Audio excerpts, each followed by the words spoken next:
Three-time Mizoram Chief Minister and former MNF Chief Zoramthanga spoke exclusively to our Aizawl correspondent Deladia Fanai on his future plans, the functioning of the current ZPM government, the proposed scrapping of free movement regime with Myanmar and much more. Let's listen in. You stated at your party's office on Monday that you will be retiring from politics. So why did you decide on that, and what are your plans once you retire? Well, as nature goes, I have now reached the age of 80. And normally in a time like this, it's a time to more or less retire from the active, especially in the government formation. But anyhow, whether it is in the party or whether it is in a government formation, if the time comes, it is up to the party to decide, saying that now you are a little advanced in age, so it's a time that you should retire. Or you are not yet advanced in age, you should continue to lead us. This is all up to the party's decision.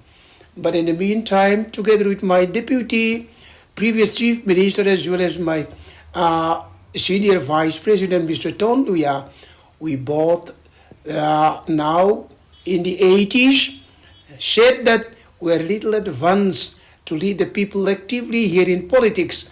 We may be useful somewhere else, not as a president and vice president, but anyhow, this is our idea which we discussed together.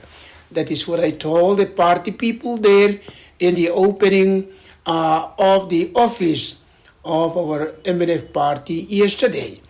But everything, even though our personal idea may be of this, but it is all the decision is up to the party high command. Suppose you do decide on retiring, what are your plans? Do you have any plans?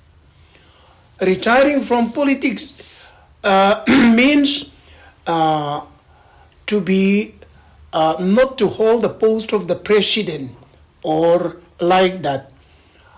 Since I am a born nationalist, Mizo nationalist, and I lived and died with the MNF, till the end of my life I have to be the MNF and try to be active as far as my health permits.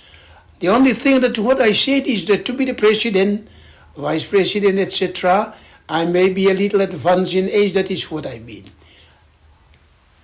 So you must have analyzed why your party lost the election. So would you like to highlight any of the points which you thought the reasons why you lost? Well, it's very difficult to analyze the reason why we lost the election. For example, if it is a question of the candidacy, let us take an example from my constituency, Aizawl East 1. As far as the candidate is concerned, they have the best candidate in the form that I was the ruling chief minister standing there as a candidate. That means they have the best candidate. Number two, as far as the development of the constituency is concerned, the development is number one in Mizoram as far as my constituency of Aizawl East 1 is concerned.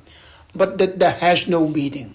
Number three, you don't have the election expenditure for this, that is why you lost or you won. Then it means that I am not rich, but I am not too poor either to fight that election for the election expenditure. Therefore, here the candidacy has no meaning, and then development has no meaning, election expenditure has no meaning. Rather on the contrary, because of the COVID, finance position of Mizoram has gone so low, as everybody knows. We have lost during those COVID period between 2,000 to 3,000 crore rupees, which is a very big burden for us. That caused a lot of problem to the people in the development and in paying the salary also. And the burden of which I bear with my government. Therefore, I feel that in this present election, there is an idea among the people that we have seen the government of the Congress, we have seen the government of the MNF, and let us taste the government of the ZPM. That was the main idea which gave to the idea of the people that it is better to taste the new government. It is this idea that that symbolize and that dictates everything. That is why we have lost. As a veteran politician, so what are your views on Lalduama's government? Well, it is so new. He is going to start the government. He has never been in the government. He was in the opposition all along. I hope that he may be doing better because he promised the people that all these things which the previous MNF government cannot do.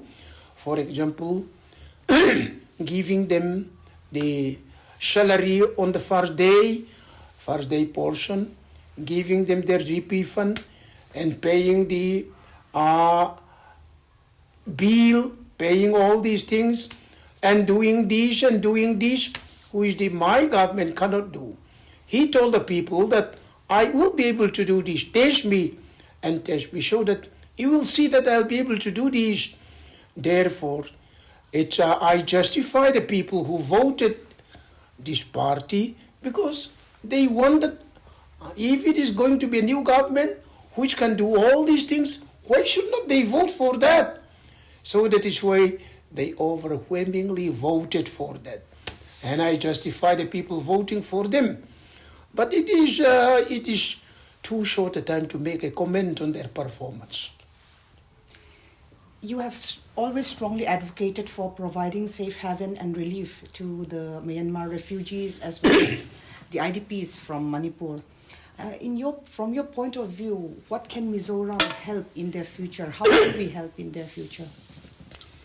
Well, it all depends rather on the government of India also. Because here there are a lot of our brothers and sisters refugees from Myanmar because of the disturbances there in the military government. They are our cousin, they are our brothers and sisters, practically. And therefore, we cannot refuse them, push them back. That we cannot do. Because the government of India itself, in the year 1970-71, when the East Pakistan was in trouble, how many, not in thousands, not in lakhs, but in millions. How many million refugees have come to India?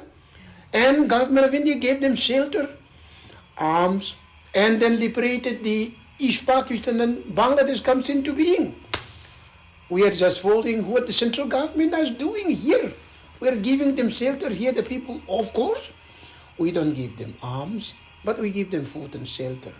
As the government of India has done to other refugee people, we are doing the same. And the same thing with Manipur. There are brothers and sisters. Politically, we cannot help them because it is all within the people of those people living in Manipur and the government of India. And then people living in Myanmar and then the Myanmar government. Politically, we cannot do them, but the only thing that we can do is that we have to give them food and shelter as a humanitarian thing. That is what we are doing. And recently, the Union Home Ministry have come up with doing away with the free movement regime, as well as they have plans to fence the border, the IndoMyanmar border. And the government, as well as the public, is very much against with it. What is your idea on this? Well, during the regime of the British period before India was born, and we have been brothers and sisters all along. Here, point is that geographical division simply cannot divide us because they are our blood brothers and sisters. That has been there for a free movement along the border that has been going on since a long time ago. Before India was born, it was already there. Now trying to block that and doing this, it will be totally against the mindset of the people. I don't think it will succeed. So you have been the Chief Minister of Mizoram for 3 terms, from 1998 to 2008 and 2018 to 2023. were you happy? And were you able to bring the development for the people of Mizoram?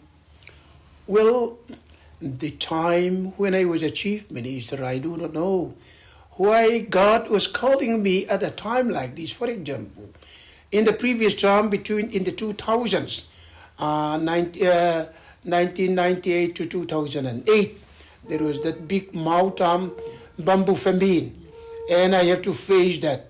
And then this time there came COVID, and why hard times are always facing me, I do not know whether it is the arrangement of God or otherwise. I often take up my responsibility with a great burden in all the 3 terms of my chief ministership. But nevertheless, I did try my level best, and I believe that I have achieved quite a lot. Even in the previous time in India, we have never seen any kind of special assistance given by the central government to the state in the form of peace bonus. So that peace bonus, which other states have not got, government of India, in appreciation of the peace that we got here in Mizoram, they have given us the tune of almost 183 crores. At the time, it's quite a lot of money. And this time, during the Burma problem also, to some extent, the central government helped us. We are really grateful. And I believe that during my time, even though it is really a trying time, difficult time of COVID and different kinds of Myanmar problem, Manipur problem, Bangladesh refugee problem, earthquake, and then African swine fever, and all these things. And in the previous one with that bamboo famine, so far we have achieved, and we believe that my government during this period, we have done a good thing. And if it is the will of God that we should form the government once again, then it's up to him. And there's a great prospect for Mizoram. And I believe that Mizoram development certainly will come with a big bundle and any time when it comes. Thank you so much for giving us your time, sir.